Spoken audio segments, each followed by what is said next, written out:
नमस्कार. मी डॉक्टर संतोष बिरादार. आज पुन्हा एकदा एका नवीन विषयावरती चर्चा करण्यासाठी या ठिकाणी प्रेझेंट आहे. नवीन टॉपिक जो आहे, तो म्हणजे कर्ज घेण्याआधी या 10 गोष्टींकडे लक्ष द्या. ज्या 10 गोष्टी मी तुम्हाला सांगणार आहे, त्या अत्यंत महत्त्वाच्या आहेत आणि त्यावर जर तुम्ही फोकस केलात, तर तुम्हाला नक्कीच मदत होईल. पहिला मुद्दा असा आहे, आपण कोणतेही कर्ज घेत असताना ते कर्ज इतकं घ्या, की त्या कर्जाची परतफेड करणं तुम्हाला सहज शक्य होईल. नंबर 2, कर्ज घेत असताना नेहमी कमीत कमी पिरियडसाठी कर्ज जर आपण घेतलं, तर ते थोडंसं फायदेशीर ठरतं. आपल्याला त्या ठिकाणी इंटरेस्ट सेव्हिंग होतं. नंबर 3रा मुद्दा, रिपेमेंट करत असताना म्हणजे कर्जाची परतफेड करत असताना आपली ई-एम-आय रेग्युलर आणि वेळेवर जातील याची अ, पूर्ण काळजी घ्या. नंबर 4, आपल्या श्रीमंतीचं प्रदर्शन करण्यासाठी किंवा शेअर मार्केटमध्ये पैसे गुंतवण्यासाठी कर्ज कधीही घेऊ नका. त्यानंतर 5वा मुद्दा, जर मोठे कर्ज घेतले असेल, एखादं होम लोन असेल मोठं, एखादं मोठं एज्युकेशन लोन असेल किंवा इतर प्रकारचे काही पर्सनल लोन वगैरे असतील, तर त्या लोनला प्रोटेक्शन म्हणून टर्म इन्शुरन्स नक्की काढा किंवा होम लोनसोबत किंवा एज्युकेशन लोनसोबत तुम्हाला त्या संबंधित बँकांचे प्रोटेक्शन इन्शुरन्स असतात किंवा प्रोटेक्शनचे वेगवेगळे प्रोडक्ट असतात, ते तुम्ही घेणं अत्यंत आवश्यक आहे.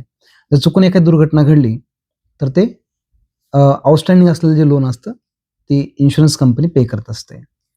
नंबर 6वा महत्त्वाचा मुद्दा म्हणजे कर्जाबरोबरच का तुम्हाला जेवढं शक्य होईल, तेवढे अमाउंट साइड बाय साइड काय करा, इन्व्हेस्टमेंट करायला सुरुवात करा.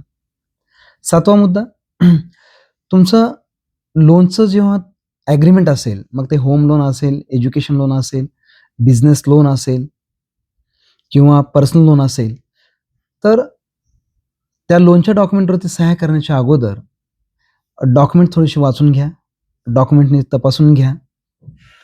नंबर 8वा मुद्दा, जर तुमच्या एखाद्या लोनचा किंवा लोनवरती जे चालू लोन असलेलं आहे, त्यावर जर तुमचा रेट ऑफ इंटरेस्ट जास्त असेल, तर त्या ठिकाणी तुम्ही काय करा, दुसऱ्या कोणत्या बँकेमध्ये कमी रेट ऑफ इंटरेस्टनं तेच लोन अवेलेबल होते का बघा आणि त्या बँकेमध्ये तुमचं संबंधित लोन काय करा, ट्रान्सफर करा.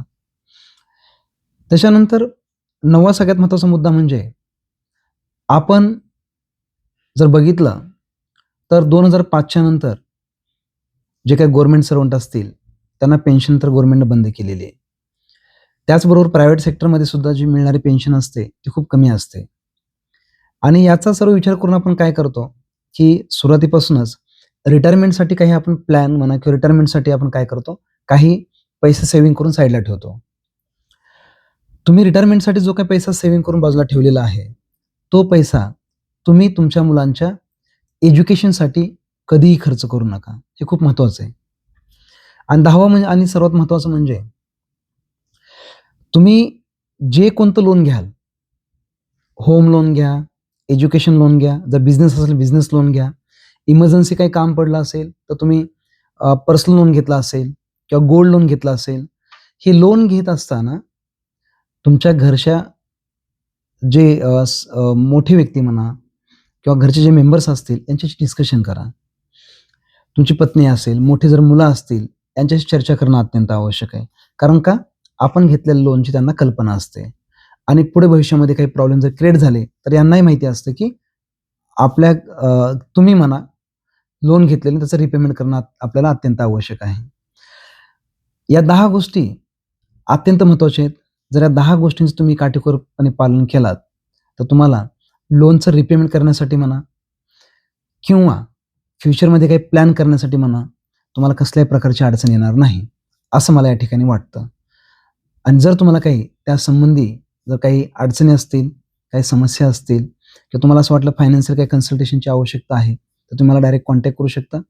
माझा जो नंबर आहे, तो मी तुम्हाला त्या YouTubeच्या चॅनलवरती मी तुम्हाला शेअर करतो. त्यावर तुम्ही मला कॉन्टॅक्ट करू शकता. Thank you very much.